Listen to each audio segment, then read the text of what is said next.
এই বাড়িটা দেখুন, উত্তরপ্রদেশের চিত্রকূটে অবস্থিত একটা সাধারণ ফ্ল্যাট বাড়ি। আমার আপনার বাড়ির মতোই একটা সাদামাটা বিল্ডিং। কিন্তু এই সাধারণ বাড়িটার সামনে যে ফেরিওয়ালা ঘুরে বেড়াচ্ছে, সে কোনো সাধারণ ফেরিওয়ালা নয়। যে লোকটা ওই দূরে বসে চা খেতে খেতে এই বাড়িটার উপর নজর রাখছে, সেও কোনো সাধারণ লোক নয়। এমনকি যে লোকটা এমনি এমনি অকারণেই একটু পরপর বাড়িটার সামনে পায়চারি করছে, সেও কোনো সাধারণ পথচারী নয়। ওনারা সবাই সিবিআই এর এক একজন দুধে অফিসার, এবং বেশ কিছুদিন ধরেই তারা নানান রকম ছদ্মবেশে এই বাড়িটার উপর নজর রাখছে। কিন্তু প্রশ্ন হচ্ছে, কেন সিবিআই এর দুধে অফিসাররা হঠাৎ করে চিত্রকূটের একটা সাধারণ বাড়ির উপর এইভাবে নজর রাখছে? কি আছে এই বাড়ির ভেতর? আসলে 2020 সালের অক্টোবর মাসে ফ্রান্সে অবস্থিত ইন্টারপোলের গ্লোবাল কমপ্লেক্সে একটা ঘটনা ঘটে। হঠাৎ করে তাদের একটা মনিটরে রেড অ্যালার্ট চলে ওঠে। ডার্ক ওয়েবের বিভিন্ন সাইটগুলোতে নজরদারি চালাতে গিয়ে ইন্টারপোলের সাইবার হান্টারদের জালে ধরা পড়ে একটা ডিজিটাল সিগন্যাল, একটা ইন্ডিয়ান ফোন নাম্বার আর একটা এনক্রিপ্টেড মেইল আইডি। ইন্টারপোল এক ফোঁটাও সময় নষ্ট না করে সাথে সাথে ফাইলটা পাঠিয়ে দেয় দিল্লির সিবিআই হেডকোয়ার্টারে। আর সিবিআই অফিসাররা ফাইলটা খুলে যেটা দেখলেন, সেটা একেবারেই কোনো সাধারণ ক্রাইমের পর্যায়ে পড়ে না। এক এমন জঘন্য অপরাধ যার জন্য মৃত্যুদণ্ড খুব সামান্য সাজা। কিন্তু সিবিআই অফিসাররা ফাইলটা পাওয়া মাত্রই সাথে সাথে সেটার উপর ঝাঁপিয়ে পড়েনি, কারণ তারা খুব ভালো করেই জানতেন এই ডিজিটাল শিকারীরা খুব বেশি চালাক। সামান্য একটু ভুল হলেই তারা সব ইনফরমেশন ডিলিট করে এমনভাবে আন্ডারগ্রাউন্ড হয়ে যাবে যে তারপর আর তাদের টিকিটিও খুঁজে পাওয়া যাবে না। তাই সিবিআই খুব নীরবে ওই ফোন নাম্বারের লোকেশন বের করে কেউ ফেরিওয়ালা, আবার কেউ সাধারণ পথচারী সেজে ওই বাড়িটার উপর নজর রাখতে শুরু করেন। কিন্তু অবাক করা বিষয় হচ্ছে, ওই বাড়িতে থাকতেন একজন অত্যন্ত সাদামাটা মধ্যবিত্ত মাঝবয়সী দম্পতি। স্বামী রামভবন পেশায় একজন সরকারি ইঞ্জিনিয়ার, আর স্ত্রী দুর্গাপতি একজন অত্যন্ত হাসমুখ হাউসওয়াইফ। এবং দুজনেই এলাকার অত্যন্ত পরিচিত এবং রেসপেক্টেবল দুটো মুখ। তাদের কারোর সাথে কোনো ঝামেলা নেই, সবার সাথে সবসময় হাসি খুশি থাকে, একদম নির্ঝঞ্ঝাট একটা পরিবার। রামভবন সকালবেলা অফিস বেরিয়ে যান, আর দুর্গাপতি পাড়ার অন্যান্য মহিলাদের সাথে গল্প করে সময় কাটান। সবকিছুই একদম নর্মাল। কিন্তু সিবিআই অফিসাররা লক্ষ্য করেন ওই বাড়ির জানলাগুলো 24 ঘন্টায় মোটা কালো পর্দা দিয়ে ঢাকা থাকে। এমনকি দিনের বেলাতেও ওই বাড়ির ভেতরে এক ফোঁটা আলো ঢোকার জায়গা নেই। আর এর থেকেও বেশি রহস্যময় বিষয় হলো ঘরের ভেতর থেকে আসা একটা কন্টিনিউয়াস হামিং সাউন্ড। শুনে মনে হচ্ছিল যেন ভেতরে সারা দিন ধরে কোনো হাই ভোল্টেজের এসি বা অন্য কোনো ইলেকট্রনিক মেশিন চলছে। যাই হোক, তো এইভাবে প্রায় 1 মাস ওই বাড়িটার উপর নজর রাখার পর 17 নভেম্বর 2020, তখন ভোর 4টে বাজে। চিরকুটের ওই শান্ত গলিটা তখনও গভীর ঘুমে আচ্ছন্ন। ঠিক তখনই হঠাৎ করে বাড়ির দরজা ভেঙে ভেতরে ঢুকলেন সিবিআই এর কয়েকজন দুধে অফিসার, এবং ভেতরে ঢুকেই দেখলেন তাদের সামনে দাঁড়িয়ে আছে ওই বাড়ির ভাড়াটিয়া রামভবন। রামভবনের চোখে মুখে এমন একটা আতঙ্ক, যেন সে অনেক আগে থেকেই জানতো একদিন না একদিন তার জীবনে এই দিনটা আসবেই। নমস্কার, আমি অপূর্ব। আর সত্যি কথা বলতে আজকের এই কেসটাকে ব্যাখ্যা করার মতো কোনো উপমা আমার কাছে নেই। শুধু এটুকু বলতে পারি, ইন্টারপোল যখন ফ্রান্স থেকে চিরকুটের মতো একটা ছোট শহরের দিকে আঙুল তুলেছিল, সিবিআই অফিসাররাও প্রথমে বিশ্বাস করতে পারেননি। এমনকি সিবিআই অফিসাররা যখন রামভবন আর দুর্গাপতিকে বাড়িটা থেকে তুলে নিয়ে যাচ্ছিল, তখনও প্রতিবেশীরা ভেবেছিল সরকারি অফিসার নিশ্চয়ই কোনো বড়সড় টাকার ঘোটালা করেছে বা কোনো বড়সড় ঘুষ নিতে গিয়ে ধরা পড়ে গেছে। কিন্তু বিশ্বাস করুন, সত্যিটা এর থেকে কয়েক হাজার গুণ বিভৎস।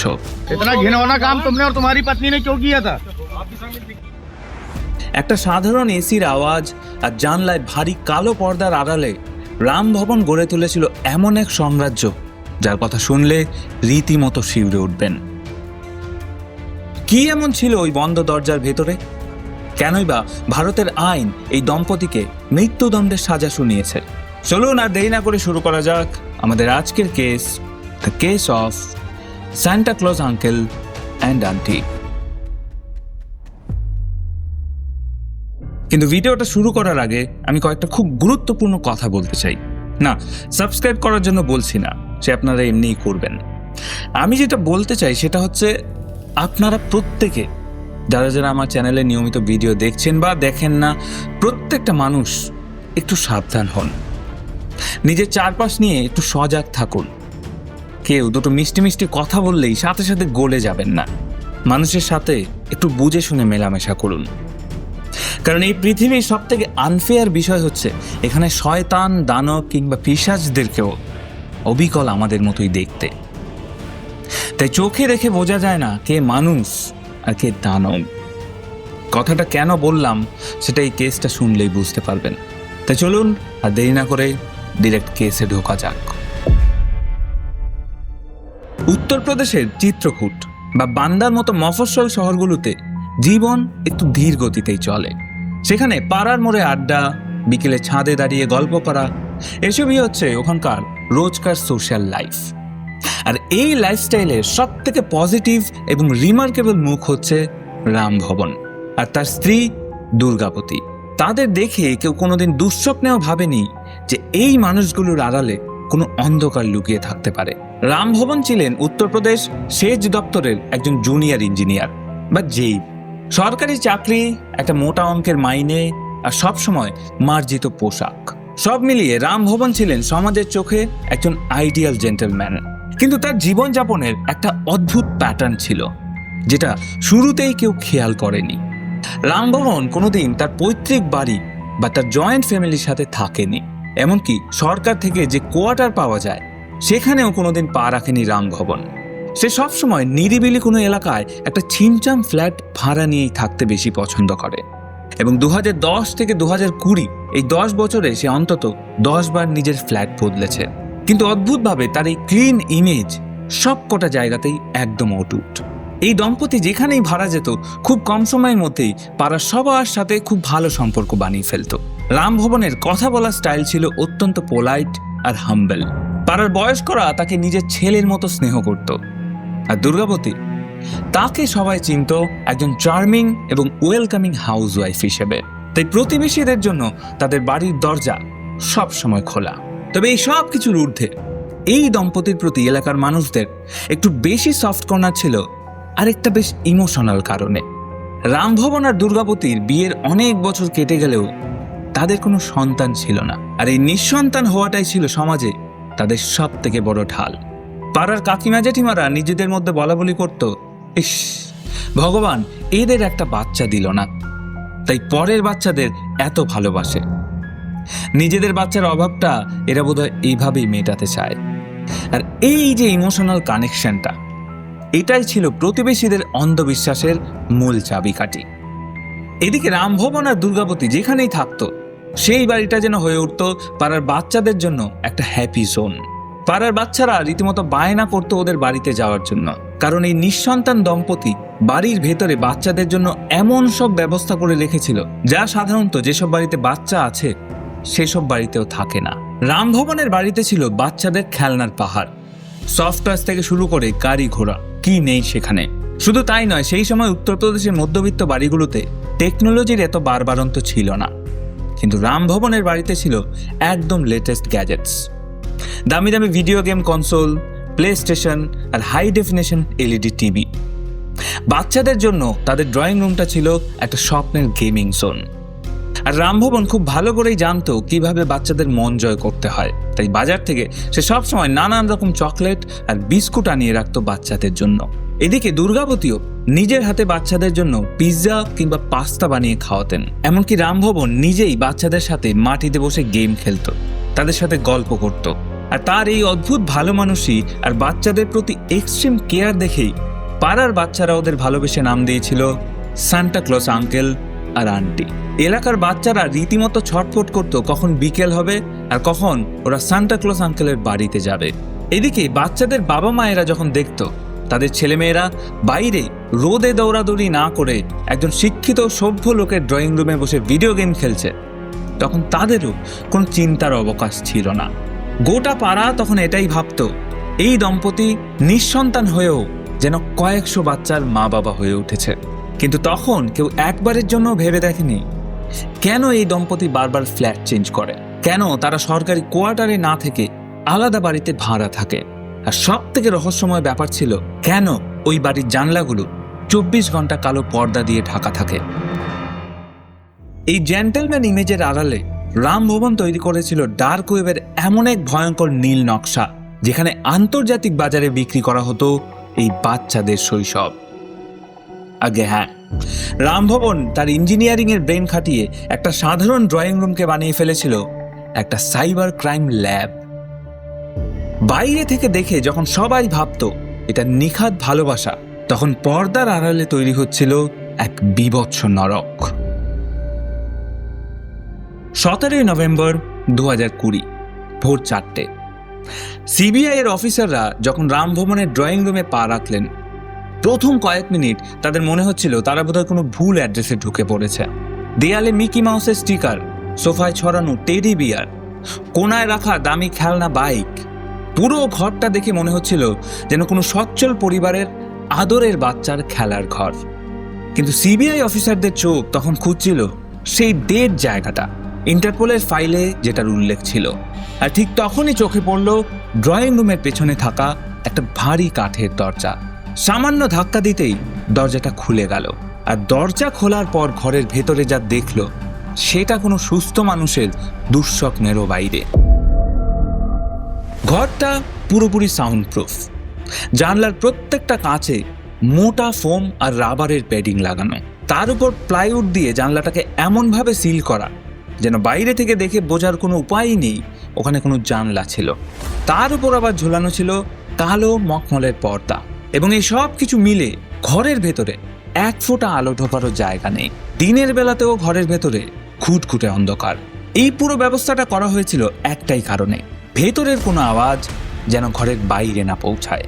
সিবিআই অফিসাররা যখন সুইচ টিপে আলো জ্বাললেন, মুহূর্তের মধ্যে ঘরটা একটা হাইটেক স্টুডিও হিসেবে ধরা দিল। ঘরের এক কোনায় সাজানো দামি দামি ট্রাইপড, 3টে ডিএসএলআর ক্যামেরা আর একটা গোপ্রো, আর তার সাথে সিলিং থেকে ঝুলছে প্রফেশনাল স্টুডিও লাইট। আর অন্য একটা কোনায় রামভবনের আসল ওয়ার রুম, 2টো হাই এন্ড ল্যাপটপ, কয়েকটা হার্ড ড্রাইভ আর কয়েক ডজন মেমোরি কার্ড।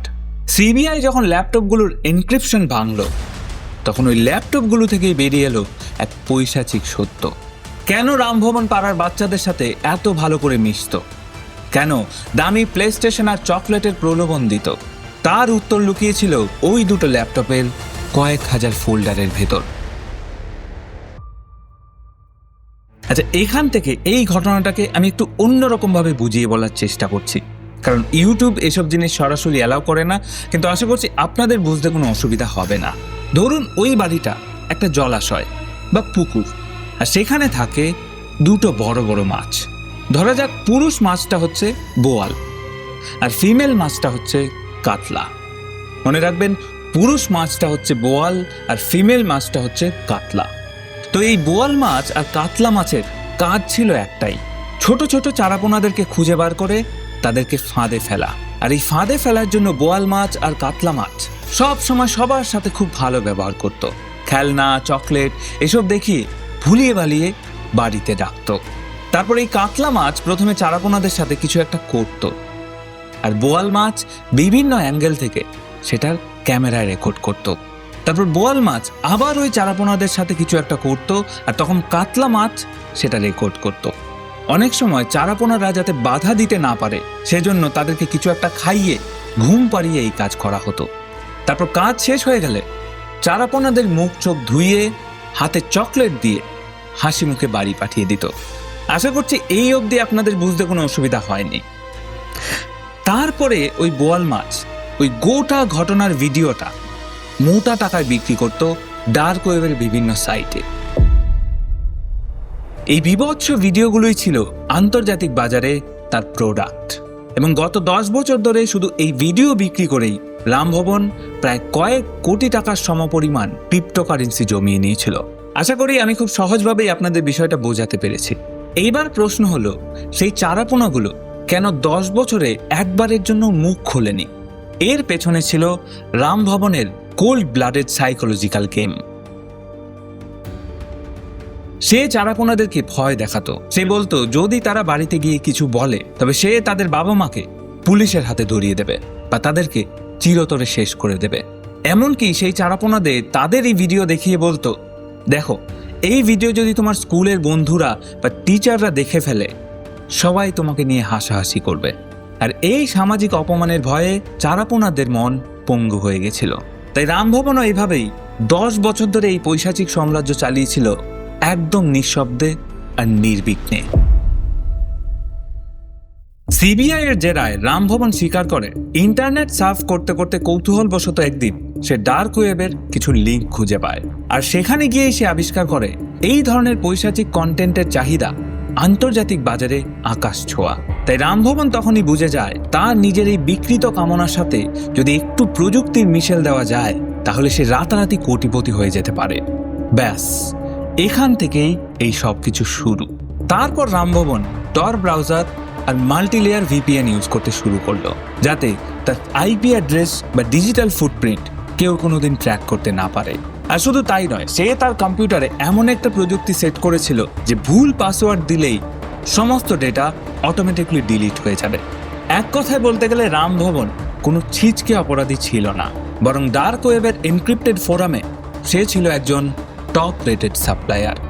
চীন, আমেরিকা, ব্রাজিল থেকে শুরু করে আফগানিস্তানের মতো বিশ্বের 47টি দেশের ক্রেতাদের সাথে সে নিয়মিত যোগাযোগ রাখত। প্রিমিয়াম সাইটগুলোতে এক একটা ভিডিওর জন্য সে কয়েক হাজার ডলার পর্যন্ত দর হাঁকাতো। আর এই পুরো লেনদেনটাই চলতো ক্রিপ্টোকারেন্সিতে, বিশেষত মনেরোতে। বিটকয়েন কিছুটা ট্র্যাক করা গেলেও যেতে পারে, কিন্তু মনেরো ট্র্যাক করা প্রায় অসম্ভব। রামভবন এই টেকনিক্যাল লুপহোলগুলো খুব ভালোভাবেই জানত। এজন্যই 10 বছরে শুধু এই ভিডিও বিক্রি করেই সে প্রায় কয়েক কোটি টাকার সমতুল্য ক্রিপ্টো জমিয়ে নিয়েছিল। এমনকি সে এইসব কন্টেন্টের একটা সাবস্ক্রিপশন মডেলও চালাতো, মানে নির্দিষ্ট কিছু ক্রেতা তাকে মাসে মাসে টাকা দিত শুধুমাত্র এইসব কন্টেন্ট দেখার জন্য। ভাবতে পারছেন? সিবিআই তল্লাশিতে বাচ্চাদের খেলনা গাড়ির ভেতর বা ড্রেসিং টেবিলের গোপন ড্রয়ার থেকে এমন কিছু মেমোরি কার্ড পাওয়া যায় যেগুলোর এনক্রিপশন ভাঙতে প্রায় কয়েক সপ্তাহ সময় লেগে গেছে ফরেনসিক বিশেষজ্ঞদের। এনক্রিপশন ভেঙে ওই মেমোরি কার্ডগুলো থেকে প্রায় 2 লাখেরও বেশি ভিডিও এবং ছবি উদ্ধার করে সিবিআই। রামভবন ভেবেছিল ডার্ক ওয়েবের সেই অদৃশ্য সুড়ঙ্গে সে চিরকাল ধরাচর বাইরেই থেকে যাবে, কিন্তু শেষ পর্যন্ত এই প্রযুক্তির অহংকারী কাল হলো তার। একদিন একটা ভিডিও আপলোড করার সময় হয়তো ভিপিএন অন করতে ভুলে গিয়েছিল রামভবন, অথবা এনক্রিপ্টেড মেইল সার্ভারে কোনো টেকনিক্যাল গ্লিচ হয়ে গিয়েছিল। ঠিক সেই মুহূর্তে ফ্রান্সের লিওনে অবস্থিত ইন্টারপোলের সাইবার উইংয়ের অ্যালগোরিদমে একটা ইন্ডিয়ান আইপি অ্যাড্রেস 1 সেকেন্ডের জন্য ফ্ল্যাশ করে ওঠে। আর ওই 1 সেকেন্ডই যথেষ্ট ছিল রামভবনের পুরো হিস্ট্রি ট্র্যাক করার জন্য। ইন্টারপোল সঙ্গে সঙ্গে সেই আইপি অ্যাড্রেসের সাথে লিঙ্কড মোবাইল নাম্বার আর ইমেল আইডি ডিটেক্ট করে ফেলে। ডার্ক ওয়েবের অন্ধকার গলিতে রামভবনের 10 বছরের সাম্রাজ্য মুহূর্তের মধ্যেই তাসের ঘরের মতো ভেঙে পড়ল। ইন্টারপোল সাথে সাথে তথ্যটা পাঠিয়ে দিল দিল্লির সিবিআই সদর দপ্তরে, আর সেই ফাইলটা থেকে জন্ম নিল অপারেশন মেঘ চক্র। সিবিআই যখন রামভবনের ওই বাড়িটা সিল করছে, পাড়ার মানুষেরা তখন অবাক হতেও ভুলে গেছে। যে মানুষটাকে তারা সান্টা ক্লজ আঙ্কেল বলে ডাকত, যার কাছে চোখ বন্ধ করে বাড়ির চাবি পর্যন্ত দিয়ে চলে যেত, তার আসল চেহারাটা যে এইরকম হতে পারে সেটা কেউ কোনোদিন কল্পনাও করেনি। সিবিআই অফিসাররা যখন এক একটা হার্ড ড্রাইভের ডেটা রিকভার করছিলেন, তাদের চোখের সামনে ভেসে উঠছিল কয়েকশো নিষ্পাপ শিশুর তছনছ হয়ে যাওয়া শৈশব। গ্রেফতারের পর সিবিআই এর দীর্ঘ তদন্ত শেষে রামভবন আর দুর্গাপতির বিরুদ্ধে 700 পাতার একটা বিশাল চার্জশিট ফাইল করা হয়। এর মধ্যে ছিল 74 জন সাক্ষীর বয়ান আর ফরেনসিক ল্যাবের অকাট্য রিপোর্ট। কিন্তু প্রায় 10 বছরের পৈশাচিকতা, 2 লক্ষেরও বেশি ভিডিও আর ডার্ক ওয়েবের সেই অদৃশ্য সাম্রাজ্য, এই সব কিছুকে হার মানিয়ে আইনি লড়াইয়ে জেতাটা ছিল সিবিআই এর জন্য একটা বিশাল বড় চ্যালেঞ্জ। 5 বছর থেকে 42 বছর বয়সী প্রায় 33 জনকে অফিসিয়ালি ভিকটিম হিসেবে শনাক্ত করতে সম্ভব হয়েছে। অর্থাৎ রামভবন গত 10 বছরে কতজনের শৈশব কেড়েছে তার কোনো ইয়ত্তা নেই। গ্রেফতার হওয়ার পর আদালতে দুর্গাপতি হঠাৎ করে একটা নতুন নাটক শুরু করে। সে দাবি করে সে সম্পূর্ণ নির্দোষ, তার বয়ান ছিল, আমার স্বামীর সাথে আমার দীর্ঘদিনের ঝগড়া, ও আমাকে ফাঁসাতে চায়, তাই এসব নোংরামিতে আমার নাম জড়াচ্ছে। এবং অবিশ্বাস্যভাবে প্রাথমিক পর্যায়ে যথেষ্ট প্রমাণের অভাবে এলাহাবাদ হাইকোর্ট থেকে জামিনও পেয়ে যায় দুর্গাপতি। তবে 2023 সালের জুনে যখন ট্রায়াল শুরু হলো, তখন সমস্ত হিসেব বদলে যায়। সিবিআই সবার প্রথমে উদ্ধার করা ভিডিওগুলোর ব্যাকগ্রাউন্ড, ঘরের আসবাব এবং শিশুদের পোশাক দেখে ভিকটিমদের শনাক্ত করার চেষ্টা করে এবং সেই সব ভিকটিমদের ট্রমা বা ভয় কাটাতে সিবিআই মহিলা অফিসার এবং শিশু বিশেষজ্ঞদের সাহায্য নেয়। ধারা 164 সিআরবিসি অনুযায়ী বিচারকের সামনে শিশুদের জবানবন্দি রেকর্ড করা হয়, আর সেই জবানবন্দি শুনে আদালত কক্ষ স্তব্ধ হয়ে যায়। মাত্র একটি 8 বছরের শিশু বিচারক প্রদীপ কুমার মিশ্রের সামনে দাঁড়িয়ে কাঁদতে কাঁদতে বলেছিল, আঙ্কেল যখন আমাকে কষ্ট দিত, আন্টি তখন পাশেই বসে থাকতো, আন্টি তো আমাকে চকলেট দিয়ে ঘরে রাখতো, পরে বলতো কাউকে বললে মা বাবাকে মেরে ফেলবে। এই একটা বয়ানই যথেষ্ট ছিল। তার সাথে সাথে ভিডিওতে দুর্গাপতির সক্রিয় উপস্থিতিও প্রমাণ হয় এবং অবশেষে এই কেসের রায় ঘোষণার ঠিক 2 দিন আগে দুর্গাপতিকে আবার গ্রেফতার করা হয় এবং ফাইনালি 20 ফেব্রুয়ারি 2026, মানে আজ থেকে প্রায় 2 মাস আগে, জাজ প্রদীপ কুমার মিশ্র তার রায়ে বললেন, এই অপরাধ ভারতের ইতিহাসে একটা বিরলতম অপরাধ। তিনি স্পষ্ট জানিয়ে দেন, এই দম্পতির সংশোধনের কোনো প্রশ্নই ওঠে না, কারণ এরা শিশুদের বিশ্বাসকে স্রেফ একটা ব্যবসায়িক পণ্যে পরিণত করেছিল। তাই ভারতীয় দণ্ডবিধি, আইপিসি, পক্সো অ্যাক্ট এবং আইটি অ্যাক্টের আন্ডারে রাম ভবন এবং দুর্গাপতি দুজনকেই মৃত্যুদণ্ডের সাজা দেওয়া হয়। যদিও ভারতে মৃত্যুদণ্ডের রায় এখন কার্যকর হয় না, তবে এই রায় থেকে এই অপরাধের নিকৃষ্টতা খুব ভালো মতো বোঝা যায় এবং এই রায়ের মাধ্যমেই 10 বছরের এই দীর্ঘ অন্ধকার অধ্যায়ের সমাপ্তি হয়। সান্টাক্লজ আঙ্কেল আর আন্টির সেই মুখোশটা আর চিরতরে ধুলোয় মিশে গেছে। 2026 সালের এই ঐতিহাসিক মৃত্যুদণ্ডের রায় হয়তো আইনিভাবে এই অধ্যায়ের ইতি টেনেছে, কিন্তু যে ক্ষত এই 33 জন শিশুর মনে রয়ে গেছে তা কি কোনোদিন সত্যিই মুছবে?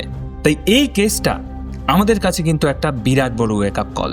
তাই আপনাদের সবাইকে বলছি, আপনাদের বাড়িতে যে ক্ষুদে সদস্যরা আছে তাদের সাথে প্লিজ একটা বন্ধুত্বপূর্ণ সম্পর্ক তৈরি করুন, তাদের ছোট ছোট পরিবর্তনের দিকে নজর রাখুন। এটা শুধু এখন দায়িত্ব নয়, বরং বেঁচে থাকার প্রয়োজনীয় শর্ত।